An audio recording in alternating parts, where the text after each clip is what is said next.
ఈ మధ్య ఓ ఇద్దరు ముగ్గురు ప్రొడ్యూసర్‌లతో మాట్లాడుకుంటుంటే చిన్న సరదా కాన్వర్సేషన్ నడుస్తుంది. నడుస్తుంటే వాళ్ళు అడిగిన ఫస్ట్ క్వెషన్ ఏంటంటే, "వంశీ మాట్లాడింది వైరల్ అవుద్దా? లేదంటే మీరు వైరల్ చేస్తారా కావాలని? మేము ఎంత గింజుకుంటున్నా మేము మా మాటలు ఎవరు పట్టించుకోరు. వంశీ మాటలు ఎందుకు అంత పట్టించుకుంటారని." మీకో మంచి పేరు కూడా పెట్టారు వాళ్ళు. వైరల్ వంశీ అని. హ్మ్. అనాలిసిస్ చేస్తుంటారా? నేను మాట్లాడింది మీరు ఎందుకు వైరల్ చెప్పాలది. అవుతుంది?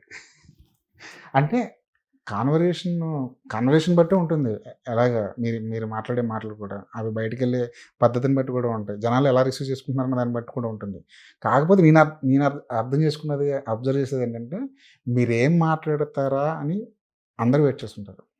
ఒక హీరోకో, ఒక డైరెక్టర్‌కో, స్టార్ డైరెక్టర్‌కో వాళ్ళ స్పీచ్‌లకున్న వాల్యూ మీకుంటది. అయన్నిటికంటే జనం సినిమా చూస్తే చాలు. ఈ వైరల్ వద్దు, ఏమొద్దు అయన్నీ పక్కన పెడితే సినిమా చూస్తే చాలు. కానీ రిగ్రెట్ అవుతుంటారా సార్ ఎప్పుడైనా? ఇలా మాట్లాడకుండా ఉండాల్సిందని? కొన్ని సార్లు డెఫినెట్‌గా. హ్మ్. కొన్ని సార్లు ఆఫ్ కెమెరా గూడా సడెన్‌గా ఒక చిన్న అడ్రినలిన్ రష్ వచ్చో, లేపోతే ఒక చిన్న ఇన్‌సెక్యూరిటీ వచ్చో వాగేస్తాం. హ్మ్. ఏదో ఒకటి. అనవసరంగా తర్వాత అనిపిస్తది మనకెందుకు ఎవడి సావు వాడు చస్తాడు. ఎందుకు నోటి దూల అని. అది బాగా తగ్గించుకుంటున్నాను. హ్మ్. అంటే మీడియా ముందే ఇలా ఉంటారా? లేదంటే మీ మీ క్లోజ్ నేను చెప్పేది ఆఫ్ సర్కిల్ కెమెరా గురించి. ఆఫ్ కెమెరా గురించి. ఆన్ కెమెరా పెద్ద నేనేమి ఒక్కటే తప్పితే నేను పెద్ద ఎప్పుడు అలా బ్యాలెన్స్ అవుట్ అయిందేం లేదు. అంటే ఫిల్టర్ లేకుండా మాట్లాడడం కూడా ఓ రకంగా ఫిల్టర్ లేకుండా మాట్లాడతాం అంటారు కానీ నేను ఎవరన్నా తిట్టానా ఏంటి ఫిల్టర్ లేకుండా? తిట్టడం అని కాదు సార్. చాలా మంది ప్రొడ్యూసర్‌లు దాన్నేమంటారు కొంచెం కాదని మరి ఈ 2, 3 ఇంటర్వ్యూల్లో 'అనగనగా ఒక రాజు' ప్రమోషన్స్ ఇంటర్వ్యూలో 2025 అంత అనుకున్నట్టు జరగలేదు అవును. అంటే ఇప్పుడు మీకు తెలుసు హ్మ్. కింగ్డమ్ అనుకున్నట్టు ఆడలా. హ్మ్. మీకు తెలుసు డిస్ట్రిబ్యూషన్ వార్ ఆడలా. మీకు తెలుసు అమాజాన్ లేదు అయినా పగిలిపోయింది నా 2025 అంటే బాగా చెప్పినట్టే. లేదు. మరి ఏం చేసింది? దానికి ఎందుకు ఇంకా? హ్మ్. మరి ఏం దాచుకుని ఏం చేయండి?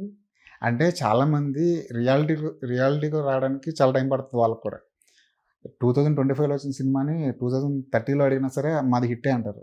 కాకపోతే మీరు తొందరగా రియాక్ట్ అవుతారు. తొందరగా రియలైజ్ అవుతారు. మీరు నాకు అన్నారు కదా త్రివిక్రమ్ గారు.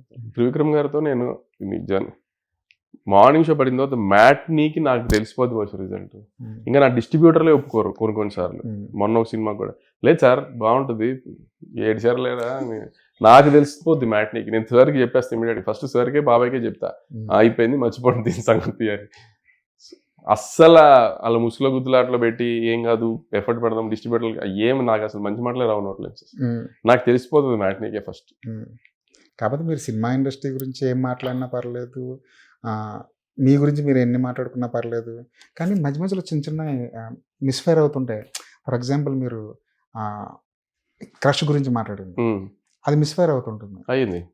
అయింది. ఇంట్లో మరి ఎలా ఎలా తీసుకుంటారు? దాన్ని చాలా సరదాగా తీసుకుంటుంటారా? అసలు ఎందుకు తీసుకుంటారు సరదాగా? అవును. అసలు ఎందుకు తీసుకుంటారు సరదాగా? మొన్న గోల అస్సలు. ఇక్కడ మాట్లాడడం ఎందుకు? అక్కడ సర్ది చెప్పుకోవడం ఎందుకు అనిపిస్తుంటది. అంటే నేను క్యాజువల్ సెన్స్‌లోనే చెప్పా. కానీ అయినా ప్రొడ్యూసర్‌కి క్రష్ ఉండకూడదా ఏంటి? ఉండొచ్చు కదా! ఉండొచ్చు. తప్పేముంది? హీరోలకే ఉండాలా? కానీ మీ లైఫ్ స్టైల్ చాలా కాస్ట్‌లీగా ఉంటది అంటుంటారు. లేదు. లేదా?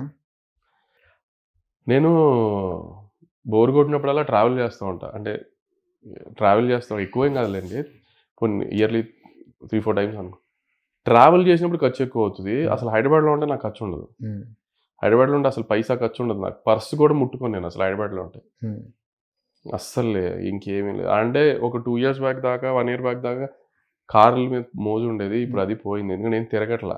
ఇల్లు, ఆఫీసు లేదంటే ఎప్పుడైనా లొకేషన్‌కి లేదంటే ఇట్లా మీటింగ్స్ ఉంటే వెళ్ళడమే తప్పితే పెద్ద తీయట్లేదు. సెల్ఫ్ డ్రైవ్ ఉండట్లేదు. ఎక్కువ డ్రైవర్‌లతోని తిరుగుతున్నాను.